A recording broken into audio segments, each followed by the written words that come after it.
অনেকেই দুদিন ধরে প্রশ্ন করেছেন যে আমরা ওয়েদার আপডেট লাস্ট দুদিন দিইনি কেন। তাদের জানি রাখি এই মুহূর্তে যা কন্ডিশন তাতে ওয়েদারের খুব একটা বড় কিছু পরিবর্তন নেই। না আছে ঘূর্ণিঝড়, ঠান্ডাও যে বিরাট মাপে পড়তে চলেছে না, বরঞ্চ এবার ঠান্ডা কমতে চলেছে 21 তারিখ থেকে।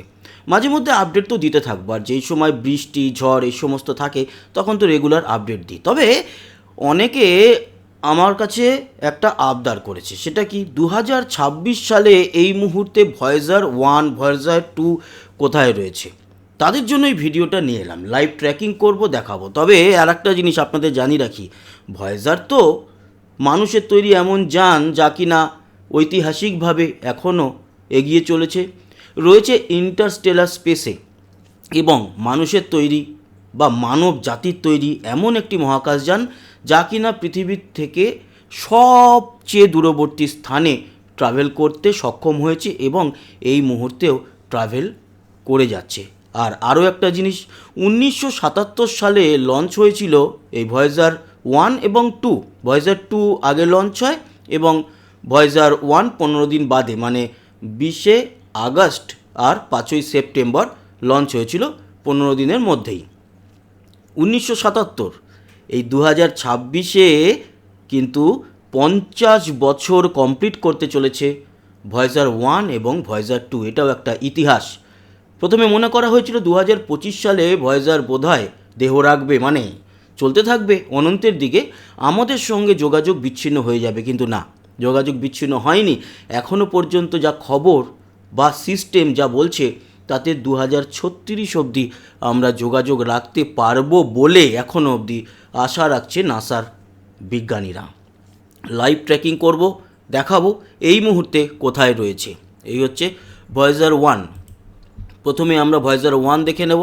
ভয়েজার 1 আর ভয়েজার 2 টুইন স্পেসক্রাফট, একই দেখতে, কোনো রকম কোনো পার্থক্য দুটোর মধ্যে নেই বটে। তবে এই মুহূর্তে ভয়েজার 1-এর মাত্র একটা ইনস্ট্রুমেন্ট রানিং, সেখানে 3টে ইনস্ট্রুমেন্ট রানিং রয়েছে ভয়েজার 2-এর। এই হয়েছে ভয়েজার 1 এবং 1977 সালে লঞ্চ হয়েছিল।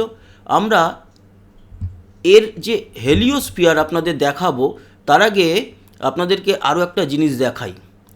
সেটা কি, ডিস্টেন্স টুল কত দূরে এই মুহূর্তে রয়েছে। তো এখানে ভয়েজার 1-এর সঙ্গে আমরা ডিস্টেন্স টুল দেখব পৃথিবী, আর্থের সাথে। টাইপ করে নেব এখানে চলেই এসছে আর্থ। তো আপনাদের জানাই 25.44 বিলিয়ন কিলোমিটার। এটা কিন্তু কোনো জোক নয়, বুঝতে পারছেন। 25.44 বিলিয়ন কিলোমিটার মানে হচ্ছে 2544 কোটি কিলোমিটার। আপনি ভেবে দেখুন একবার, 2544 কোটি কিলোমিটার দূরে আমাদের এই ভয়েজার 1 রয়েছে। তার মানে ইতিহাস কেন বললাম, বুঝতে পারছেন তো। ভয়েজার 2-কেও দেখে নেব। আপনাদের জানি রাখি ভয়েজার 2 কিন্তু পিছিয়ে আছে। 15 দিন আগে ভয়েজার 2 লঞ্চ হয়েছিল, 15 দিন বাদে ভয়েজার 1 লঞ্চ হয়েছিল। তাও ভয়েজার 2 পিছিয়ে কেন? তার কারণ ভয়েজার 2 অনেকগুলো গ্রহকে সে ফ্লাইবাই করতে করতে গেছে, সেখানে ভয়েজার 1 সেরকমভাবে কোনো গ্রহকে ফ্লাইবাই করেনি। তার জন্য দুটোই রয়েছে ইন্টারস্টেলার স্পেসে। আমরা এবার ভয়েজার 2-এ চলে আসছি। এই হচ্ছে ভয়েজার 2। ভয়েজার 2 কত দূরে আছে আমাদের থেকে সেটা দেখে নেব। এখনও অবধি বলা হচ্ছে টাইম লাইন ডিসেম্বরের 31, 2030 অবধি তো আমাদের সঙ্গে থাকবে যোগাযোগ, সেরকমটাই মনে করছে নাসার বিজ্ঞানীরা। এখানেও আমরা ডিস্টেন্স টুল দেখব। এই হচ্ছে ডিস্টেন্স টুল এবং এখানে সেম আমরা টাইপ করে নেব আর্থ। এসে গেছে। পৃথিবীর সঙ্গে এর যে দূরত্ব সেটা হচ্ছে 21.34 বিলিয়ন কিলোমিটার, মানে ওই একই ফরম্যাটে বলে দেওয়া যায় 2134 কোটি কিলোমিটার দূরে রয়েছে ভয়েজার 2। খুব একটা পিছিয়ে নেই, আবার খুব একটা কেন, প্রায় 4 কোটি কিলোমিটার পিছিয়ে আছে। 4 কোটিটা নটে যোগ। এই হচ্ছে গিয়ে এই মুহূর্তে। এবং যোগাযোগ আছে, যোগাযোগ চলছে রেগুলার ভিত্তিতে, কিন্তু যোগাযোগ হয়। এবং এর যে হেলিওস্ফিয়ার, কেন বললাম ইন্টারস্টেলার স্পেসের বাইরে গেছে, এই দেখুন এই হচ্ছে হেলিওস্ফিয়ার, মানে আমাদের সৌরজগৎ, সৌরজগতের বাইরে চলে গেছে। অনেকে ইন্টারস্টেলার স্পেস মানে একটা কনসেপ্টে ভুল করে, আমাদের লাইভ ট্র্যাকিং করে আমরা দেখে নিলাম, অনেকে ইন্টারস্টেলার স্পেস বলতে ভুল করে, ভাবে বোধহয় একটা গ্যালাক্সির থেকে আর একটা গ্যালাক্সির মধ্যবর্তী স্থানকে ইন্টারস্টেলার স্পেস বলে। না, এটা সম্পূর্ণ ভুল। ইন্টারস্টেলার স্পেস কিন্তু একটা গ্যালাক্সির মধ্যেই, ধরুন আমাদের মিল্কি ওয়ে গ্যালাক্সির মধ্যেই ইন্টারস্টেলার স্পেস রয়েছে প্রচুর। এবার প্রচুর কেন বললাম, তার কারণ অনেকগুলো সৌরজগৎ আছে।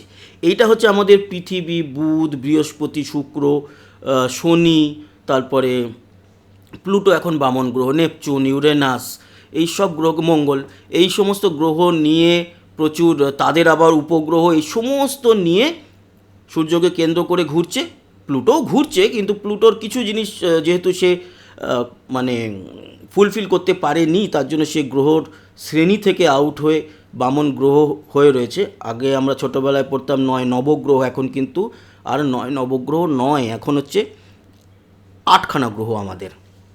ওকে, তো এই হচ্ছে ব্যাপার। এবং আমাদের যে সৌরজগৎ, এই সমস্ত সব কিছু নিয়ে এই সৌরজগতের বাইরে চলে গেছে এবং আরেকটি সৌরজগতের দিকে সে এগিয়ে যাচ্ছে। সেখানে সূর্যের মতো আরেকটি তারা রয়েছে বা নক্ষত্র রয়েছে, সেই নক্ষত্রকে কেন্দ্র করে সেই সৌরজগতের প্রচুর গ্রহ উপগ্রহ ঘুরে বেড়াচ্ছে। সেই সৌরজগতের দিকে এগিয়ে চলেছে ভয়েজার 1 এবং ভয়েজার 2।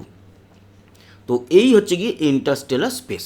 এই ইন্টারস্টেলার স্পেসও কিন্তু দীর্ঘ, তবে এটাও মনে করা হচ্ছে যখন সেই সৌরজগতের আরও কাছাকাছি পৌঁছে যাবে এবং সেই সৌরজগতে প্রবেশ করার মুখে পৌঁছে যাবে, তখন কিন্তু আমাদের সঙ্গে বিচ্ছিন্ন হয়ে যাবে যোগাযোগ। এবার দেখুন, তর্কের ব্যাপারে আমরা অনেকে বলে থাকি এলিয়ান আছে বা এলিয়ান নেই, এই সমস্ত আলোচনা সমস্তটাই কিন্তু তর্কের খাতিরে হয়। কিন্তু যদি থাকে, তাহলে আগামী কোনো না কোনো দিন ভবিষ্যতে যদি এলিয়ানের হাতে পড়ে বা এলিয়ানদের হাতে পড়ে, তাহলে এর মধ্যে গোল্ডেন ডিস্ক রয়েছে, তাতে মানব সভ্যতার প্রচুর কিন্তু তথ্য দেওয়া রয়েছে, এমনকি বাংলাতেও সেখানে কথা রেকর্ড করে পাঠানো হয়েছে। এগুলো আপনারা জানেন, এর আগে প্রচুর আলোচনা করেছি। সবাই ভয়েজার নিয়ে বলছিল একটুখানি লাইভ ট্র্যাকিং করার ব্যাপারে, সেই কারণে এলাম। মাঝে ডিপ স্পেস নেটওয়ার্কের অ্যান্টেনার সাইজ ছোট থাকার কারণে ভয়েজার 2 এর সঙ্গে যোগাযোগ বিচ্ছিন্ন হয়ে গেছিলো, ভয়েজার 1 এর সঙ্গেও বিচ্ছিন্ন হয়েছিল। পরে আরও অনেক বড় অ্যান্টেনা ডিপ স্পেস নেটওয়ার্কে ইনস্টল করা হয় এবং তারপর আবারও কিন্তু যোগাযোগ প্রতিস্থাপন করা হয়েছে এবং এখনও যোগাযোগ রয়েছে। আর আরও একটা ব্যাপার আপনাদের জানিয়ে রাখি, অনেকেরই প্রশ্ন, এর ব্যাটারি কিভাবে চার্জ হচ্ছে? এর ব্যাটারির মানে সূর্যের আলো তো সেখানে পৌঁছায় না, তো সেখানে ইনবিল্ড যেই ব্যাটারিগুলো দেওয়া হয়েছিল, সেই ব্যাটারি পৃথিবী থেকে যতটা চার্জ নিয়ে গিয়েছিল তা প্রায় 11টা ইনস্ট্রুমেন্টকে কাজ করানোর জন্য।